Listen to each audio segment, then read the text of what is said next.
Falcon Punch! The Falcon Punch build in last Epoch. And I'm going to go ahead and start off the video by saying don't play this. Not because it's so bad that it is unplayable, but in order to get it to be even somewhat playable, it's going to require you to have a lot of legendary potential. I'm talking, in my build, I've spent several million on this, and I've gotten several pieces with some tier 7, specifically getting tier 7 on the +2 falconry to actually get this build to be kind of good. So let's go ahead and basically explain the build, and I'm going to explain why I would suggest you guys not to play it, as it's something that I mentioned that I wanted to build on the channel, and some of you guys were like, yo, how's the build coming along? As we were testing it out in the earlier stages, because you can use these gloves actually quite early. They are called the Falcon Fists, and the reason why it's going to be a Falcon Punch build is, well, we are literally going to be punching our enemies, no weapon equipped, and it sounds really cool, so I wanted to go ahead and try to make a more relatively min-max version, because it kind of seems like it was designed as a, you know, lower tier item in terms of like viability, because you can use it really early on, and it does require you to maybe scale into the late game, getting a bunch of points into the falconry to get more damage. So let's go ahead and explain the build. We'll show off some gameplay, and I'll give you guys the build, as it was something that a lot of you guys have requested me to upload anyways, because it's a fun thing. So don't expect this to be like the Corruption 1000 build, okay? This is more so just a fun build, an off-meta build than anything, but it was something that I did want to try to make. But I'm trying to tell you guys not to play it, and the reason why is it's going to cost a hefty investment, and it's not very good. So if you're okay with that, then I guess play with it. But on top of that, this is also going to serve as a video for anyone out there that is interested in playing, how do you make this build good? Because I actually checked up on YouTube and looked up other people's build guides, and I'm like, oh, they're building it wrong, because some people are commenting that, like, you know, this build isn't really that great. And I was looking at the items when they were showing off their build, and I thought we could min-max harder, because, well, I've got several pieces of gear that have some T7 rolls on, again, something with legendary potential. So it all requires you to have the unique item, the Falcon Fist. So what it does is, on the first line of the white text, it grants you +2 Cinder Strike melee damage per level of falconry while unarmed, meaning you don't happen to have a weapon. So we're going to be punching our enemies. And then on top of that, we have the increased Cinder Strike area per level of falconry while unarmed. We also get unarmed falcon hits grant Cinder Strike extra melee damage and increased area for 6 seconds. We get +2 Cinder Strike, falconry, more attack speed, and more damage for us and our minions. Sounds great, right? So let's go and just max it out. And then on top of that, we're running Calamity with +4 falconry with legendary potential. And the reason why we want this is not only because we're going to be using fire damage, but also we're going to have a chance to ignite. That's the main reason why Calamity is so good, is because we're going to try to get a lot of base crit. We're also running a dragon hide, so we get more base crit with the implicit here, and there's a couple of pieces of gear with like extra damage. We also have +4 to Cinder Strike. Like, I really tried to make this build as good as it possibly can, and it's still what I would consider mediocre at the end of the day. But sometimes it doesn't matter how mediocre a build is. If people have fun, you have fun. And the whole idea was, of course, the Falcon Punch build. And then we're running a Thorn Shield with tier 7 block. Like, I wanted to have good survivability with this build as well. I won't go over all the pieces of gear, because I kind of want to reserve that for like the build, which I'll show you in a second. But I'm just explaining to you guys, like, we have like good gear. It's not like our gear is absolutely terrible. On this, we happen to have a tier 6 Praetorian belt, so increased armor here, as much res cap as we could get. Like, everything's res capped over here. I know my face is blocking it, but don't worry, we are res capped. So the main problem with this build is that it doesn't perform as good as I think it should have, considering it costed a lot to actually get everything here. This is only on Corruption 100, and there might be some other modifiers, but I just want to show you guys the gameplay here so you guys can understand why I'm suggesting you guys not to make this build, because, well, it simply... it doesn't perform as well as like the Ballista, but like that's what I was playing before. And all you have to do is hit the enemy like once, and you can walk away. Most of the time they'll just go ahead and kind of melt. And we are going to be building up stacks, and we do want to have the ignite. So if we don't one-shot them, they will eventually pop, and you can see there's like another 5k after a pop. So if you want to, you can continuously hit the enemies, but most times you can hit them like a couple times and move on. And it's not like this build is so bad in terms of damage. That's not what makes it like what I would consider not very good. It's just that compared to other options that would use the falconry class, because, well, it's a Falcon Punch build, you're going to be going Falconer for it, because that's how it will be scaling in the first place, right? You can have lots of points into the falconry. There's just way better options for way cheaper. Again, for I don't know what reason. I think perhaps a lot of people thought this was going to be a really cool build too. I did myself, okay? And if you want to get like a high number on the Falcon Fist with like 3 legendary potential, they get pretty pricey. It could you know, go down in price after people realize that the build is not very good. But I just noticed that it was kind of expensive for, I would consider, like, almost no reason for it to be expensive. But I'll go over the build guide in case anyone wants to mess around with it, as it is kind of fun. Where's the enemy over here? So we're going to have to build up these stacks of Ignite, and then they're going to explode, and they're going to take massive amounts of damage. So it's not like it's so bad. It was like, you know, just a few minutes for it clear. But the reason why I'm telling you guys to not build this, again, my gear is pretty dang good, and I don't expect most people to invest that much time into this build because it's not worth it. Okay, so now that we've gone over it, let's go over, we could go over and build the guy, because I mean, I like how with max roll I can literally just open it up right there for you guys. So it's really easy. So this is the exact pieces of gear I have. Keep in mind, you might not need every single thing here, but there's going to be kind of a quick little build guide in case anyone did want to run it, and I told you guys, sure, I'll give you guys the build for it. So the reason why, by the way, we want this helmet here is because I mentioned before we want the Ignite. The reason why is one of our skills, and I'll mouse over the pieces of gear, and I'll link this down below as well. If you guys want to kind of get some sort of inspiration or just copy it completely, it is going to be, again, something I would suggest to move away from. I even was thinking about just throwing on Morning Frost so we can actually deal like insane amounts of damage. And you can get really good damage if you throw on Morning Frost, but you could throw that on any build and it just goes up through the roof in terms of damage.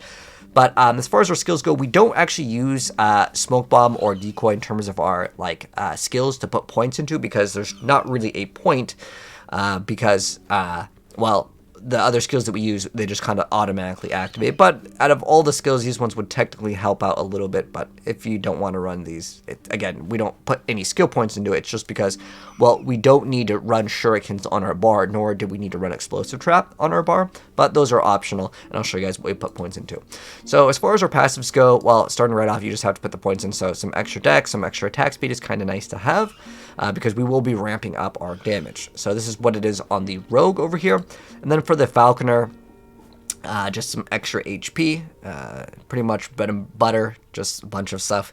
And there's some extra multi-crit strike chance, and that works for us and our minions. Some extra heals that our Falcon will be granting us, and obviously Tailwind is like the best thing in the game. And then some extra dexterity, as it was originally a build for the Explosive Ballista, so if you've played that, and it most recently got a nerf, but honestly I don't think the nerf is that bad. It's just the area got changed by a significant amount because apparently it was bugged. But nonetheless, this over here, just some survivability and more dex, because there's not really anything that you really need to put into. If you want to, with the Blade Dance, you can get some extra melee damage. That's like totally fine, but I like to have a lot of survivability in my builds, because you're not timed. It's not like a Greater Rift in Diablo where you have to do it within a certain time or otherwise it doesn't count. Over here, there is this increased attack bow speed, which I put points into, but it also gives us HP. It's up to you. You can drop this out completely, and then you can put more points into some more damage. It's up to you. It's just I like to have, again, higher defenses. But that's it for the passes. So for our skills, the main attack that we use is Cinder Strike. Actually, you know what? It's probably better, and it looks, I think, cleaner in here because everything's much larger here. So as far as our first skill over here, which is Cinder Strike, we only use the first attack. So everything gets like more on the first attack over here. So we use this thing called Overexertion, which only makes the first attack apply. So we don't have the... It only uses the first attack, but it costs way more mana. So the reason why you don't want it to use the second or third attack, you can if you want to, and it will cost less mana, but you don't have anything else that costs mana. So I really like just using this. So the first attack does the explosion. That's like the big punch. If you don't have this, you just tickle them twice, and then your big damage comes up. So that's kind of how the way that the skill was designed. But if you just run Overexertion, you only attack with the first one, which gets all these nice little bonuses here. There's also this one where Cinder Strikes deal more crit damage, and it's doubled for the first attack. So yeah, obviously you want all this insane multipliers here. And again, it's just for the first attack. Like you can see Searing Blows, the first attack has more crit strike chance, and it's multiplicative. I'm not sure if this is considered base crit or if it just is multiplicative, but for the most part, I don't know how much crit you're going to actually need for this to actually be like 100% crit, because it's kind of hard in the calculations. But I would say go over the test dummy if you see it critting, majority of the time after you apply your ignites, because how it works is this has a chance to ignite. And then based off the ignite, Cinder Strike hits deal additional fire damage for each ignited enemy you have hit recently up to a maximum. So that's why I just hit a target, move away, hit a target, and then eventually you're just going to have all these things pop and do a good amount of damage over here. And then this works per stack of ignite up to a maximum. So you can have more crit strike chance, and the maximum crit chance bonus is 150%. So because that's multiplicative, that would be pretty dang nice. Because remember, that's per stack of ignite. So that's why you want to hit multiple enemies, have those things being ignited, and then you could just go to the boss, and then, or like at the end when there's some elite, and then they pop a lot faster. So it's just a bunch of stuff on like the first attack is kind of how the thing works. This would be also another like okay-ish thing if you happen to have more points. I think theoretically you can get like one more point into Cinder Strike. I have everything pretty much min-max, and again I have tier 7 stuff. So that's it for the main skill, which is Cinder Strike, and then Falconry, making the Falcon dealing more damage. And this one is actually quite nice to get Falconer's Mark. So whenever the Falcon hits an enemy, it's going to mark them, and then your next hit deals more damage. If you don't run the thing where like all of them are going to be the first attack again, then you'd have to time this and it becomes more rough. But if this works, it is awesome because you get to deal 150% more damage to the target, and that is awesome. So you're going to deal more damage over there, and then over here we just have some more Falcon damage. These are kind of optional. It's basically just this, and this is really good. And then definitely get 1 point, and if you want to put 2 points in a bird of prey, it's great. It's basically Culling Strike and Path of Exile, so you're going to be just, once they're at 8%, you get to hit them, and on the boss's HP, it always shows up, so it's great. And then with Shift over here, now I was originally playing the other skill, the dive, the Falcon dive, which was kind of cool because it's like a dive kick, right? But it doesn't really work as well as this. And the reason why Shift is so great is because it works with shurikens. Shurikens, if you've played any Blade Master build, like I uploaded in the past, like this thing is just way too good because you get a bunch of shurikens.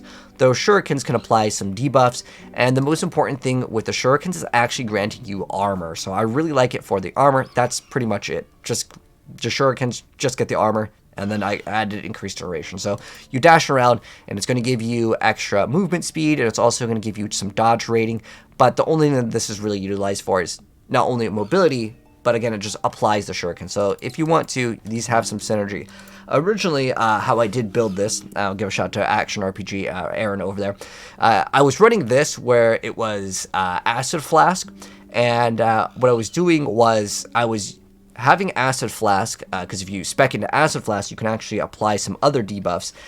Instead, I decided to go with Explosive Trap. So Explosive Trap will actually, with the point aspect of the rabbit and hold this, it makes it so you will apply your trap on the enemy, and then it can like transfer back and forth, which is kind of rare to be honest, but it's just like 1 point, and it's like 35 multiplicative if it does work.